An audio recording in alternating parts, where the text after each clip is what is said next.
Hi, it is Steph Bowling again.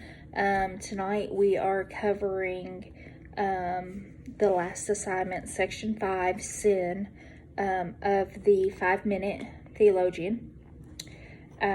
From the text, the first one that I'd like to point out is from the subsection of rotten to the core, and that is on page 149. On 149, it states, "The consequence of our sinful condition is that we do not become sinners when we sin. We sin because we are already sinners, and we need God's grace from start to finish. Only by His intervention can we begin to reverse the devastating effects of our fallen nature. Even though it will not be removed in this life, the power over us is broken so that we can choose against its influence." I think that that's really important to remember, because I think a lot of times, especially brand new Christians, we're radical and we think we have to be perfect, and we're so afraid of messing up. It's not in the fear of messing up. We need to be fearful of God. You need to fear sin. But I think that you have to remember, hey, you were born a sinner. And you have an option. You have two options. You can either follow the wrong path, or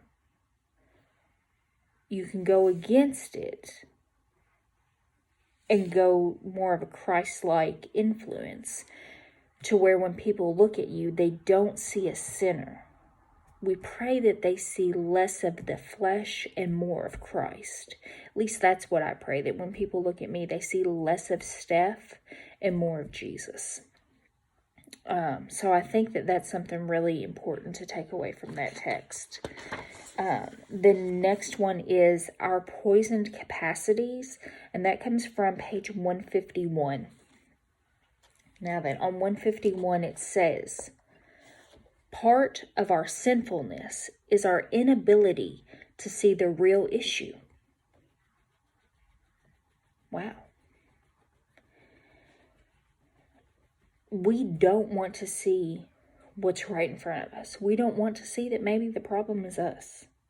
We want to sit here and say, well, this person did that to me, or this happened to me, or it's all this other person's fault, or it's this situation's fault, or it's just bad stuff always happens to me. It's never me. It's never my fault.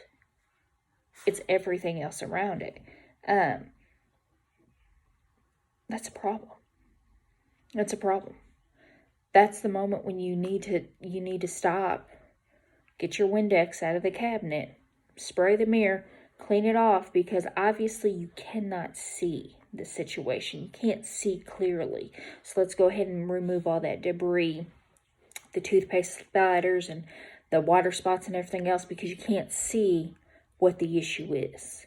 So go ahead and clean it all out, acknowledge the issue, so that then God is given the opportunity to change you, to change your heart, to change your mind, to change your spirit, to change your soul, to change the way that you walk and you carry yourself. We don't want to admit that maybe the problem is us. The sinfulness is our inability to see the real issue. We don't want to acknowledge the issue at hand.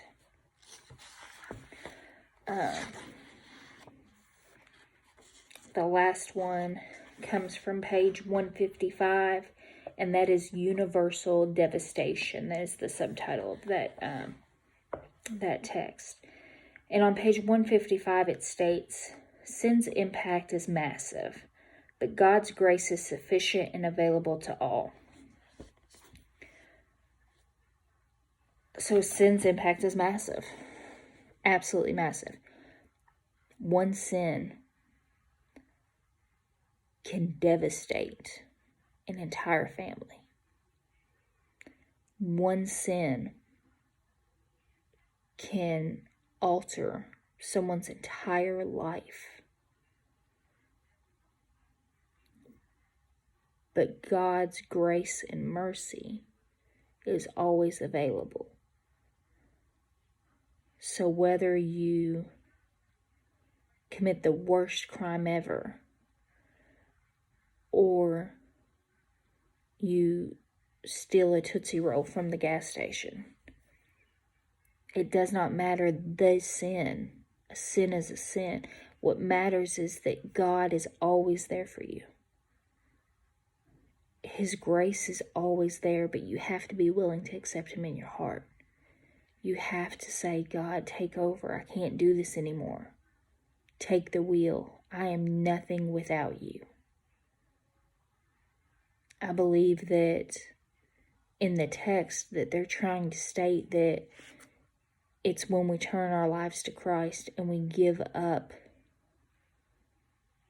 our fleshly, worldly thoughts per se, because it's something that we're always going to fight with. But I believe that when you focus in on that, that's when you can see His grace.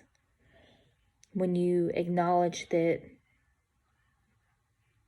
you're just a sinner and that you need God's love and that we all fall short of the glory of the cross. But He's always there to welcome us with open arms. So, that was my 3 insights from section 5 on sin from the 5-minute theologian. Thank you for taking this opportunity to listen to my insights.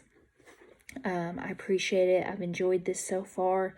The struggle has been very real, trying to learn how to balance everything. So once again, I appreciate it. Thank you, and I look forward to your feedback on my takeaways from this. So stay blessed, and thank you to everyone at DLI. Have a great day.